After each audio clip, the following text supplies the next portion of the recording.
नमस्कार. ॲग्राउंडमध्ये आपल्या सगळ्यांचं पुन्हा एकदा स्वागत.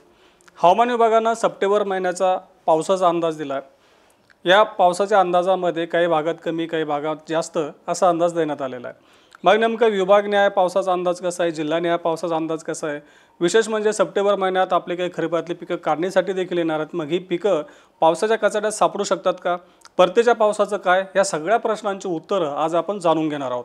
आणि आपल्या या सगळ्या प्रश्नांची उत्तरं देण्यासाठी आज आपल्यासोबत आहेत हवामान विभागाचे निवृत्त शास्त्रज्ञ माणिकराव खुळे सर. सर, आपलं स्वागत आहे ॲग्राउंडमध्ये.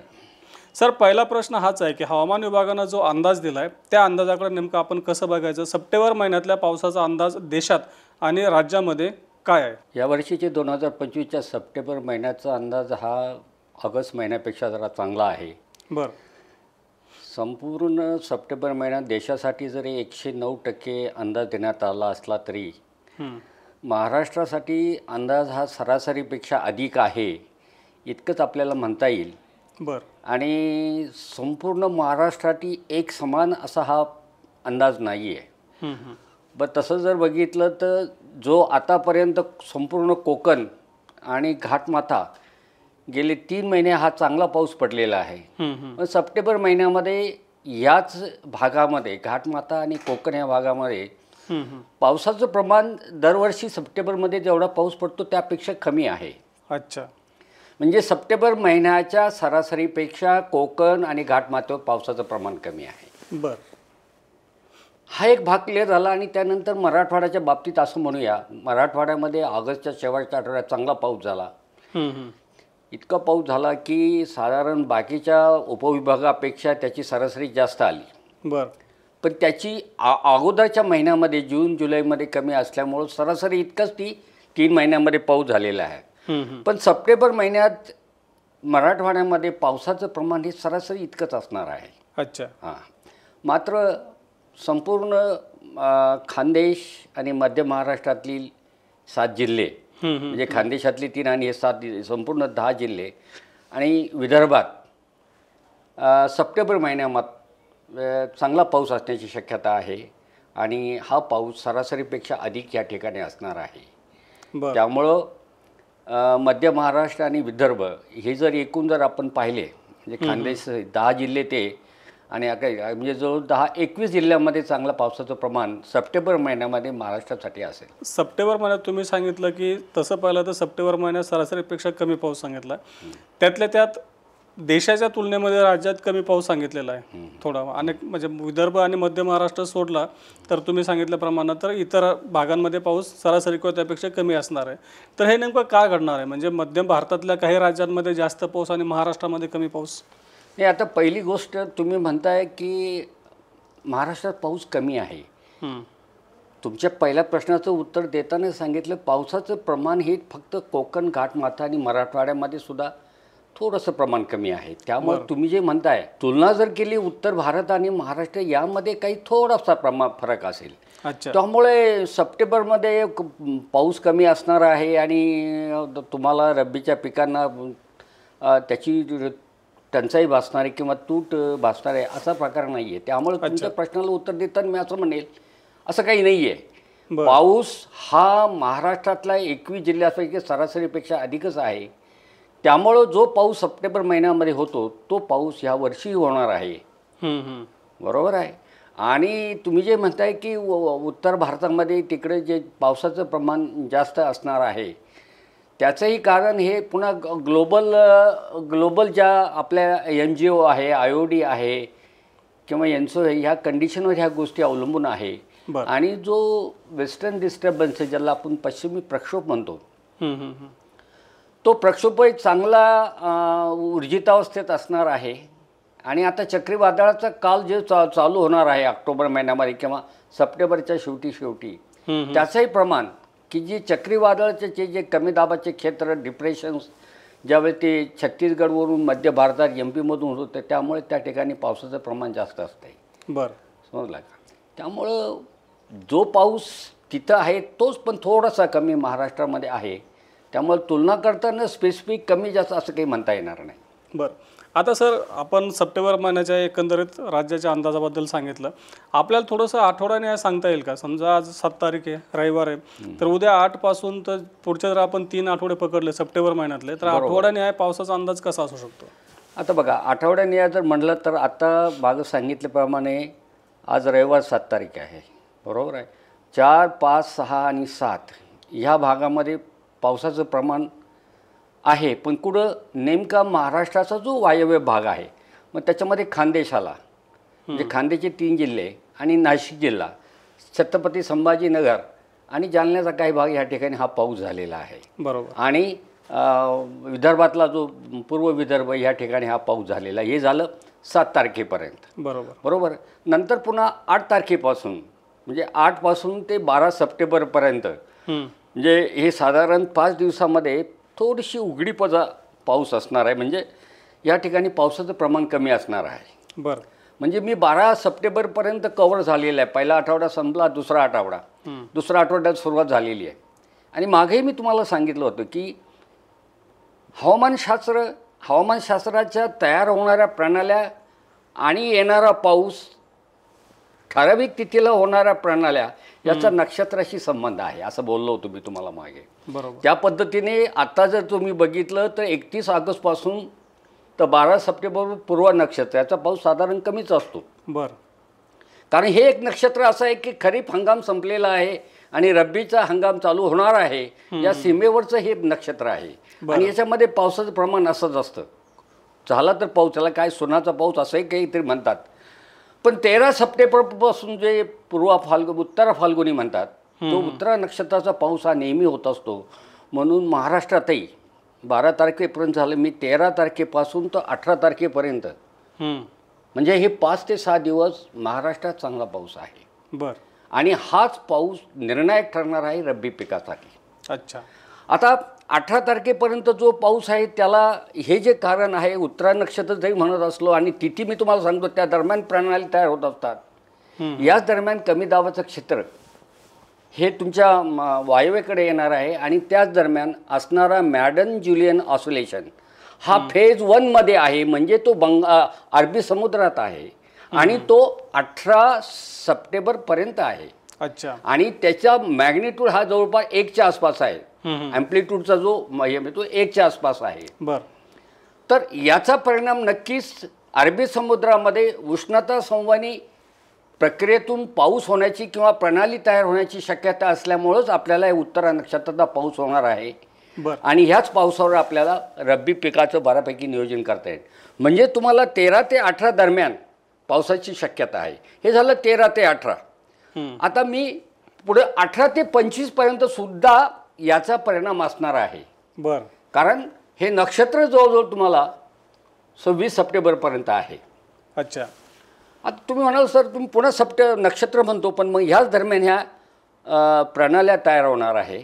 आणि ह्या ज्या प्रणाली, महत्त्वाची प्रणाली म्हणजेच, कारण हे बघा ज्यावेळी सप्टेंबर उजाडतो त्यावेळी बंगालच्या उपसागरामध्ये जे कमी दाबाचं क्षेत्र तयार होतात आणि किंवा चक्रीय वाऱ्याची स्थिती तयार होती, ही थोडी दक्षिणेकडे सरकली जाते. म्हणजे चेन्नई शहर जे आहे तामिळनाडूचं, त्याचा जो अक्षरवृत्त आहे 18 डिग्री, त्याच्या आसपास इथं त्या कमी दाबाचं क्षेत्र म्हणजे दक्षिणेकडे बंगालच्या उपसागरामध्ये सेंट्रल बे ऑफ बंगालच्या त्या दरम्यानमध्ये ते तयार होतं.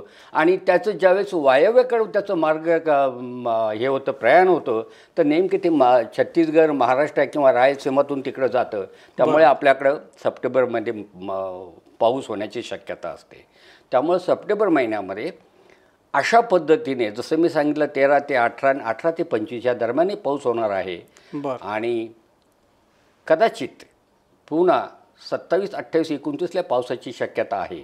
म्हणजे एकंदरीत पाऊस हा जो 21 जिल्ह्यात की जो मेन कोर झोन आहे आपला शेतीचा, मराठवाड्यात सुद्धा पाऊस आहे, पण तो सरासरी इतका आहे, पाऊस नाही असं नाही आहे. त्यामुळे सप्टेंबरमध्ये रब्बीचा पाऊस हा महाराष्ट्रासाठी चांगलाच आहे असं मी म्हणेल.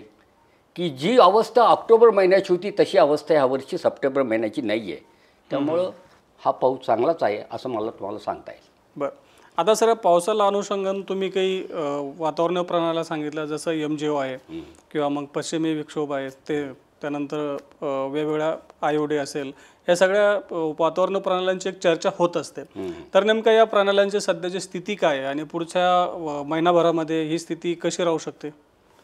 आता बघा तुम्ही ज्या प्रणाल्यांची नावं त्याच्या मी तुम्हाला मुख्य 4 प्रणाल्यांची नावं सांगतो. सगळ्यात महत्त्वाची आणि मुख्य पहिली प्रणाली म्हणजे एन्सो.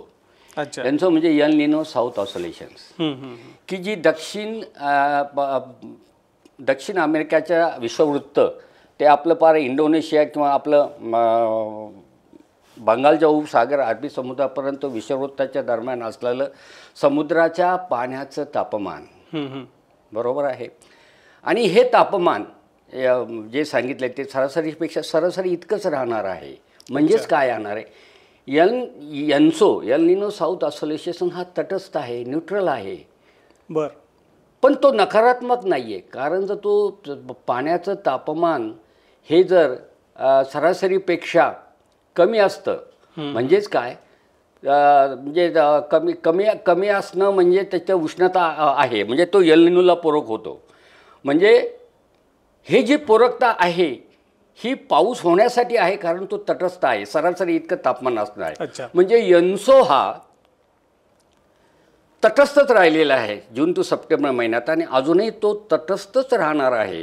ह्या 4 महिने म्हणजे हा तुमचा मान्सूनचा सीझन संपल्यानंतर कदाचित ज्यावेळेस तुमचा नॉर्थ ईस्ट मान्सून हिवाळी मान्सून म्हणतो आपण किंवा परतीचा पाऊस नाही म्हणायचा आपण त्याला रिट्रॅव्हल मान्सून जो म्हणतो हिवाळी पाऊस म्हणतो आपण किंवा नॉर्थ ईस्ट ईशान्य मान्सून म्हणतो त्या मान्सूनमध्ये कदाचित थोडासा तो ला निना डोकावण्याची शक्यता आहे. पण तोही कमकुवत ला निना आहे. अच्छा. बरोबर. हे झालं एन्सोच्या बाबतीमध्ये. मग ला निना शब्द आल्याबरोबर लगेच पाऊस जास्त आहे का? पण तुमच्याकडचा पावसाळा संपलेला आहे आणि तोही कमकुवत ला निना आहे. अच्छा. बरोबर आहे. त्यामुळे झाला तर थोडा थंडीवर परिणाम होईल म्हणजे थंडी अधिक असेल. हे झालं एन्सोच्या बाबतीमध्ये. दुसरा जो पॅरामीटर आहे जागतिक पातळीवरचा इंडियन ओशन डायपोल की जो भारतासाठी पावसासाठी फार महत्त्वाचा एक घटक आहे की ज्यावेळेस अरबी समुद्र आणि बंगालच्या उपसागर या दोघांच्या तापमानातील फरक 0 असला म्हणजे दोघांमधला फरक म्हणजे ते तटस्थ आहे. आणि हा इंडियन ओशन डायपोल या दोघांचं तापमान समसमान असल्यामुळं जवळपास समसमान असल्यामुळं हाही तटस्थ आहे म्हणजे पावसाला मारक नाही आहे. अच्छा. जे भारत दुध्रुविता जे म्हणताय तर ती सुद्धा पूरक आहे पण ती मारक नाही आहे. पण त्याचं सुद्धा त्याने असं सांगितलेलं आहे की मान्सूनच्या शेवटी आता मान्सूनचा शेवट कधी होतो साधारण सप्टेंबर अखेर. जसं मी तुम्हाला सांगितलं हस्त नक्षत्र चालू होतं आणि नंतर ऑक्टोबर. पण आपला मान्सून जरी आपण 30 सप्टेंबरपर्यंत जरी मान्सून मांडत असलो तर मान्सून जातो कधी कधी 17 ऑक्टोबर 23 ऑक्टोबर येतो. तो म्हणजे ऑक्टोबरचे काही दिवससुद्धा त्या मान्सूनमध्ये जरी आपण मोजत नसलो पण तो मान्सूनच असतो. आणि जर तुमचा इंडियन ओशन डायपोल हा जर ऋण ठरणार असेल तो नकारात्मककडे जाणार आहे. नकारात्मककडे जाणार आहे म्हणजेच थोडा पावसाला मारक ठरणार आहे. बरोबर आहे. पण तो कधी संपूर्ण तुमचा सीझन संपत आल्यानंतर. आता बघा 2च स्थिती सांगितल्या मी.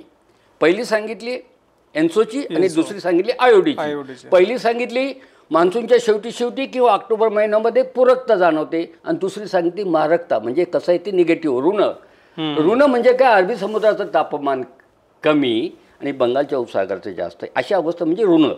आणि ऋण अवस्थेमध्ये असताना तुम्हाला पावसाला ते मारक ठरतं. अच्छा. म्हणजे आता एकाच एक काठशह असल्यामुळं त्याची चिंता बाळगायचं काही कारण नाही. इतकं सविस्तर मी का सांगतो आता या संबंधी मीडियामध्ये आवाज येणार आहे. इंडियन ओशन डायपोल नकारात्मककडे आहे, ला निना चमकतोय, सगळे आता काही ते टर्म कळू लागलेले आहेत. मग असं होणार आहे का? त्याची भीती बाळगायची कारण नाही आहे. कारण ला निना हे कमकुवत आहे आणि इंडियन ओशन डायपोलसुद्धा शेवटी नकारात्मककडे थोडंच नकारात्मक जाणार आहे. त्यामुळे ह्या 2 संपलेल्या आहे. आता राहिला मॅडन जुलियन ऑसोलेशन. जसं मी म्हणतो नक्षत्र आणि पावसाचा संबंध आहे. सप्टेंबरचा उत्तरा नक्षत्राचा पाऊस हा नेहमी होत असतो, रब्बीचा पाऊस असतो. याच दरम्यान ज्या नक्षत्र चालू होते त्याच दरम्यान मॅडन जुलियन ऑसोलेशन हा काय प्रकार आहे की जर पृथ्वी संपूर्ण घेतली आणि पृथ्वीचा जर मधली जी कड काढली ती विषुववृत्त असलं या विषुववृत्तावर सायकलसारखं कमी दाब जास्त दाब असे जे की ज्याच्यातनं तो पाऊस पाडत चालतो ते मॅडन जुलियन ऑसोलेशन या संपूर्ण 360 डिग्रीचे 8 भाग पाडलेले आहेत आणि 8 भागामध्ये भाग नंबर 2 आणि भाग नंबर 3, भाग नंबर 2 अरबी समुद्र, भाग नंबर 3 बंगालचा उपसागर, फेज 2 आणि फेज 3. या दरम्यान मॅडम जुलन ज्यावेळेस असेल त्यावेळेस आपल्याकडे प्राण्याला तयार होतात, पाऊस होतो. पण याचा अर्थ ज्यावेळेस मॅडम जुलन इंडोनेशिया, मलेशिया तिकडे जरी गेला फेज नंबर 4मध्ये, त्याचाही परिणाम पॉझिटिव्ह आपल्याकडे पावसाला होतोच. असं नाही आहे की ते होत नाही आहे. पण आता नेमकं सांगताल मला, मॅडम जुलन ऑसिलेशन हे तुम्हाला 18 सप्टेंबरपर्यंत अरबी समुद्रात आहे. त्यामुळे तुम्हाला पावसाला ती एक अनुकूलता आहे. बरोबर.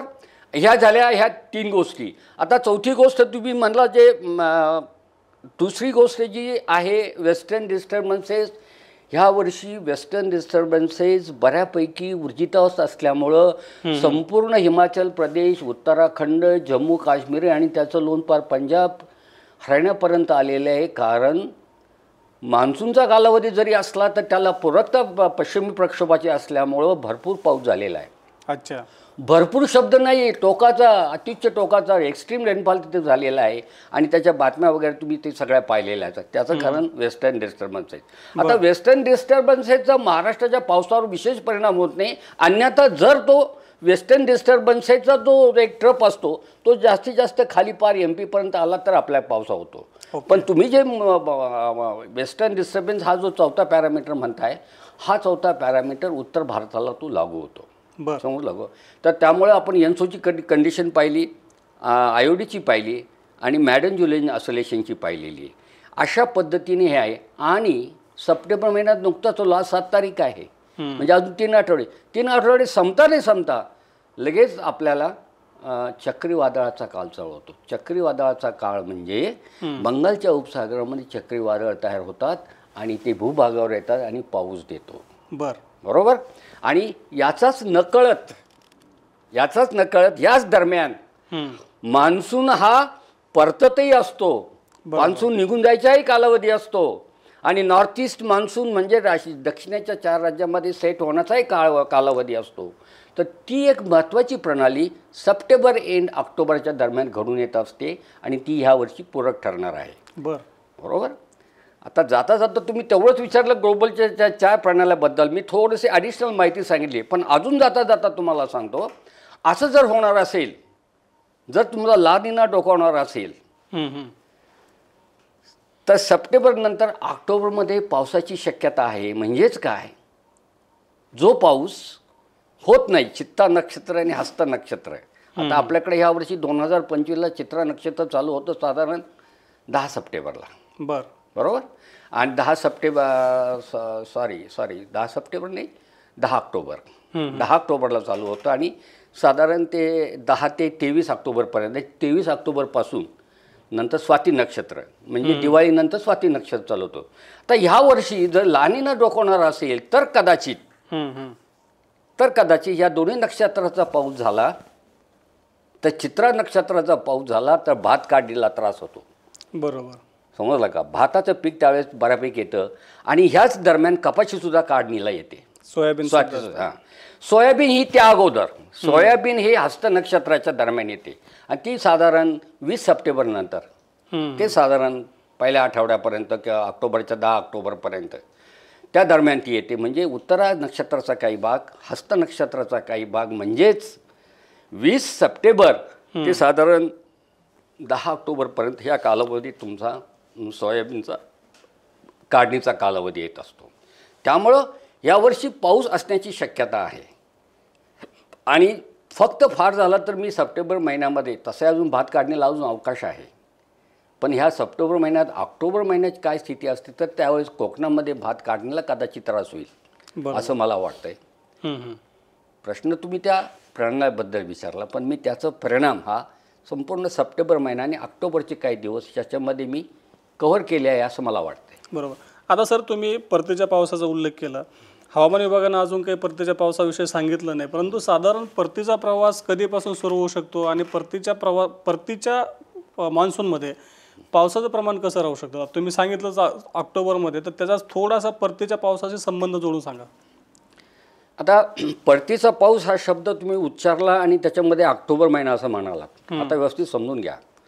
आत्तापर्यंत साधारण 1970 1980 पर्यंत अशी अवस्था होती की साधारण 1 सप्टेंबरलाच मान्सून राजस्थानमधून निघत असे आणि by the end of 30th September तो निघून जात असे. बरोबर. पण अलीकडच्या काळात अलीकडच्या 10 15 20 वर्षामध्ये असं होत नाही आहे. मान्सून हा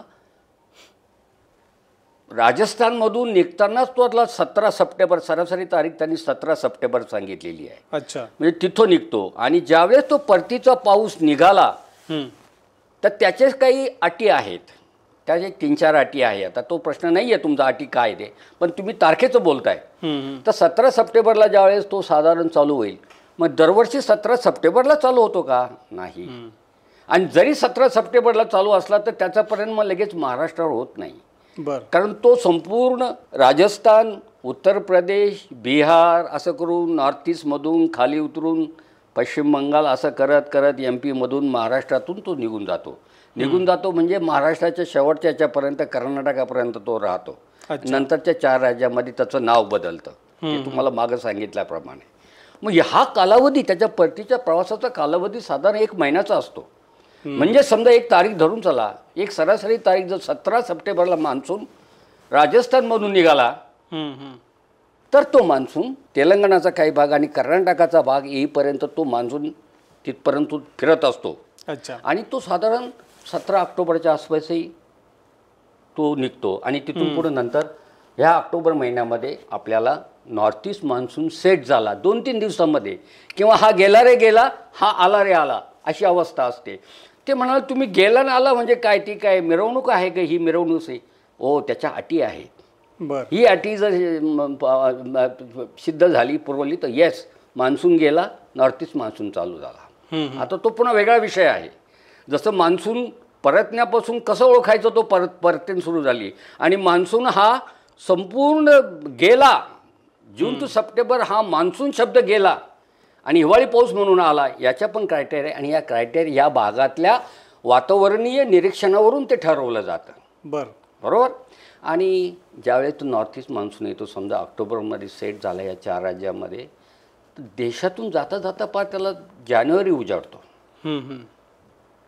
आणि मग तो जातो तरी कसा हो? येताना तुम्ही म्हणता केरळमध्ये आला, मुंबईत चढला, मुंबईतून तो गेला पश्चिम बंगाल उत्तर भारत, नंतर पुन्हा बिहारमधून तो गेला राजस्थानकडे. मग तुम्ही म्हणताय मान्सून गेलाय देशातून, नॉर्थ ईस्ट मान्सून सहित, तर गेला तर तो कुठून जातो? तो जातो बघा तामिळनाडूच्या आंध्राचा आणि तामिळनाडूच्या तिथे एक चित्तूर डिस्ट्रिक्ट आहे आंध्राचा. मला वाटतं पुष्पा पिक्चर जो आहे त्या पुष्पा पिक्चरचं जे शूटिंग झालेलं आहे तो जो एरिया तो चित्तूर डिस्ट्रिक्ट, आणि त्याचा भाग हा थोडा समुद्रात गेलेला आहे. अच्छा. मान्सून हा तिथून आउट होतो समुद्रामध्ये, लक्षात घ्या. म्हणजे येतो कधी तो केरळमधून येतो आणि जातो कुठून? तो तामिळनाडूच्या तामिळनाडू आंध्राच्या त्या ठिकाणून निघून जातो. अच्छा. चित्तूर डिस्ट्रिक्टमधून. हे झालं दोन्ही मान्सूनचं एंट्री आणि आउट. बरोबर. पण तुमचा प्रश्न परतीच्या पावसाचा आहे. आता परतीचा पाऊस कधी चालू होईल त्याची नेमकी तारीख ज्यावेळेस त्याचा कालावधी जवळ येईल, म्हणजे साधारण उच्च हवेचे दाब, आर्द्रतेचं प्रमाण कमी, लागोपाठ 5 दिवस तुम्हाला शुष्कता किंवा लागोपाठ 5 दिवस त्या ठिकाणी नसलेला पाऊस, अशा बऱ्याचशा गोष्टी आहे याच्यावर तो ठरवला जाते. येस. किंवा उच्च दाबाचे क्षेत्र, घड्याळ काठाच्या दिशेने वाहणारे पण जमिनीलगत साधारण 1.5 किलोमीटर असलेले उच्च दाबाचे क्षेत्र, अशा कंडिशन तयार झाले का परतीचा पावसाचं वातावरण तयार झालं असं म्हणतात. समजलं का? आणि कमाल तापमानामध्ये खालावणी होते. समजलं का? त्यावेळेस तो परतीचा. मग तुम्ही म्हणा परतीचा पाऊस कसा आहे? त्या कंडिशनवर परतीच्या पावसाच्या त्या निरीक्षणामुळे, म्हणजे साधारण तुम्हाला संपूर्ण सप्टेंबर महिना जाऊ द्यायचा आणि त्यानंतर तुम्हाला ऑक्टोबरच्या दरम्यान परतीचा पाऊस कसा असेल आणि किती दिवसामध्ये तो महाराष्ट्रात येईल. आता परतीचा पाऊस म्हणजे लोकांना वाटतं संपूर्ण ऑक्टोबर आणि सप्टेंबर महिना परतीचा पाऊस नाही. महाराष्ट्रामध्ये येतो तो 5 ऑक्टोबरला आणि जातो 10 ऑक्टोबरला, म्हणजे 5 दिवसाचा असतो. पण याचा असं म्हणजे तोपर्यंत पडणारा पाऊस, पण त्या पावसाचं स्वरूप बदलतंय, वळी स्वरूपाचा पाऊस होतोय, लक्षात ठेवा. समजलं का? म्हणजे जसं मी तुम्हाला म्हटलं की आता 13 सप्टेंबरला उत्तरा नक्षत्राचा पाऊस आहे. हा 13 सप्टेंबरचा पाऊस ज्या पद्धतीच्या प्रणाल्या तयार होतात ह्या प्रणाल्या जास्त गडगडीचा पाऊस नसतो तो. उत्तर थंड संत असा पाऊस असतो. पण त्याच्यानंतर तुम्ही जे 27 ऑक्टोबरपासून जो हस्त तो पाऊस अधिक गडगडीचा पाऊस असतो, अधिक वेगाने येणारा पाऊस असतो आणि त्याहीपेक्षा अधिक गडगडाट आणि धोपटणा पाऊस हा चित्रा नक्षत्राचा असतो आणि त्याच्या विरुद्ध पाऊस हा स्वाती नक्षत्राचा असतो. याचे कालावधी पण सांगितले मी तुम्हाला आणि त्यांचं स्वरूपही सांगितलेलं आहे. अशा पद्धतीचा ट्रेंड पॅटर्न ऑफ मान्सून जाणं आणि हिवाळी पाऊस येणं अशा पद्धतीचा हा नैसर्गिक सेटअप ठरलेला असतो आणि तो आपल्याला 2025च्या तारखा मी तुम्हाला मॅच करून सांगितलेला आहे. बरोबर. आता सर तुम्ही ऑक्टोबर महिनासुद्धा कव्हर केला, सप्टेंबरसुद्धा सांगितलं, तर थोडंसं शेतकऱ्यांच्या अनुषंगाने एक प्रश्न आहे. तुम्ही उगवतं सांगितलं की कापूस वेचणीला येईल, भात काढणीला येईल, आता सप्टेंबरमध्ये सोयाबीन काढणीला देखील शेवटच्या टप्प्यामध्ये बहुतांश ठिकाणी काढणीला सुरुवात होत असते. तुम्ही अंदाज सांगितला, पिकांचं सुद्धा सांगितलं कोणते पीक कधी काढण्यात येणार आहे. शेतकऱ्यांना जेव्हा पाऊस येतो या 2 महिन्यांमध्ये चांगला असतो तेव्हा शेतकऱ्यांचं नुकसान जास्त वाढतं. तर नेमका हा अंदाज आणि शेतकऱ्यांची काढणी ह्या दोन्हींचं नियोजन शेतकऱ्यांनी कसं करावं? तुमचा प्रश्न साधारण सप्टेंबर आणि ऑक्टोबर ह्या महिन्यामध्ये जी कामं शेतकऱ्यांची असतात त्या कामाला काय स्थिती तुमचं हवामान, पाऊस किंवा उघडीप कशी मदत करणार आहे किंवा त्रास देणार आहे अशा संबंधीचा तुमचा प्रश्न आहे. बरोबर. आता खरं तर सप्टेंबर महिन्यामध्ये काढणीच्या अगोदर मी तुम्हाला रब्बीचे ज्या पिकाचं नियोजन असतं त्याच्यामध्ये शेतकऱ्यांचं महत्त्वाचं असतं. विशेषतः नाशिक जिल्हा किंवा आता महाराष्ट्रात सगळीकडेच कांदा लागवड होत असते आणि उन्हाळ कांद्याचं, गावठी कांद्याचं हुळं म्हणतात ते बियाणं टाकायचं, रोप टाकण्याचा कालावधी. बरोबर. आणि तो त्यांना सुरक्षित कालावधी हवा असतो एक 40-50 दिवसाचा. आणि ह्याच दरम्यान द्राक्षाची छाटणी. आता समजा काही ज्या भागात द्राक्षाचे हे आहेत तर त्यांनी टप्प्यानुसार ते छाटणी घेतात आणि छाटणी गेल्यानंतर त्यांना पोंग्यात पाऊस नको असतो, त्यांना उघडीपाय हवी असते. मग अशा दरम्यान ह्या 2 महत्त्वाच्या ज्या पिकांच्या बाबतीत शेतकऱ्यांना जे चिंता असतात त्या बाबतीत मी असं म्हणेल की तुम्हाला मी अर्थात कांदा उघडणं टाकण्याच्या संदर्भात मी असं म्हणेल, पहिलं मी कांद्याचं रोप टाकण्यासंबंधी असं म्हणेल साधारण दसऱ्यानंतर म्हणजे 20-22 सप्टेंबरनंतर ते तुमच्या दिवाळीपर्यंत म्हणजे साधारण पुन्हा 15 ते 20 ऑक्टोबरपर्यंत हा जो कालावधी आहे हा कालावधी साधारण 1 महिन्याचा कालावधी 30 ते 35 या दिवसामध्ये ते कधीही रोप टाकू शकता आणि ह्या कालावधीमध्ये विशेष त्रास होणार. थोडाफार आता पाऊस झाला तरी हे होणार नाही, म्हणजे त्रास होणार नाही. आणि आता ज्या लोकांनी आता त्यातही काही शेतकरी भयंकर हुशार असतात, ते काय करतात ऑगस्ट अखेरच काही काहींचं रानं जर शिल्लक असतील, कारण बऱ्यापैकी खरीपाची पिकं निघाल्यानंतर काही काही लोक हुळं टाकतात, पण काही काहीचे रानं शिल्लक असतात. मग त्या ठिकाणी ते करतात ऑगस्ट अखेरच जर कोणी जर टाकले असतील तर ते कदाचित सक्सेस होऊ लागतात. कारण एकदा कांद्याचं बियाणं उतरून पडल्यानंतर त्याची जी घोडे उजारणं म्हणतात किंवा त्याची अशी 2 पानं बाहेर पडल्यानंतर जरी पाऊस झाला संत तर नुकसान होत नाही. तर ज्यांनी ऑलरेडी टाकले असेल त्यांनाही तो फायदाच आहे. नाहीतर साधारण घटस्थापना साधारण 20 सप्टेंबरनंतर आणि घटस्थापनेपासून तर दिवाळीपर्यंत हाही कालावधी त्यांना कांद्याचं हुळं किंवा बियाणं टाकण्यासाठी चांगला आहे असं मी समजेन. आणि ह्याच दरम्यान टप्प्याटप्प्याने द्राक्षाच्या बागाची छाटणी केली तरी हरकत नाही आहे असं मला या ठिकाणी.